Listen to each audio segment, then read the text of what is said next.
బెంగళూరుకు చెందిన ఓ బార్బర్ 600 కార్ల కలెక్షన్లు గమనిస్తే ఎవరైనా ఔరా అనక తప్పదు. అందులోనూ అన్నీ ఖరీదైన కార్లే. రేంజ్ రోవర్, రోల్స్ రాయ్స్ వంటి లగ్జరీ బ్రాండ్సే. ఒకప్పుడు కడు పేదవాడే. ఒక పూట తింటే రెండో పూటకు కష్టమే. చిన్నతనంలోనే తండ్రిని కోల్పోయి కూలీ పనులకెళ్లిన అతడు బిలియనీర్గా ఎలా మారాడు? ఇప్పుడు తెలుసుకుందాం. బెంగళూరుకు చెందిన రమేష్ బాబు పేద కుటుంబం నుంచి వచ్చాడు. అతని తండ్రి బార్బర్ రమేష్కు 7 ఏళ్ల వయసున్నప్పుడు చనిపోయాడు. అప్పటి నుంచి రమేష్ తల్లికి చేదోడు వాదోడుగా ఉంటూ 10వ తరగతితో చదువుకు గుడ్ బై చెప్పాడు. తండ్రి నడిపిన బార్బర్ షాప్ను తిరిగి ప్రారంభించాడు. ఈ క్రమంలో ఒక్క కారుతో ట్రావెల్స్ వ్యాపారం ప్రారంభించాడు.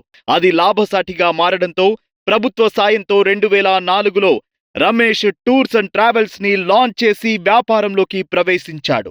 ప్రస్తుతం అతడి వద్ద 300 మంది పనిచేస్తున్నారు.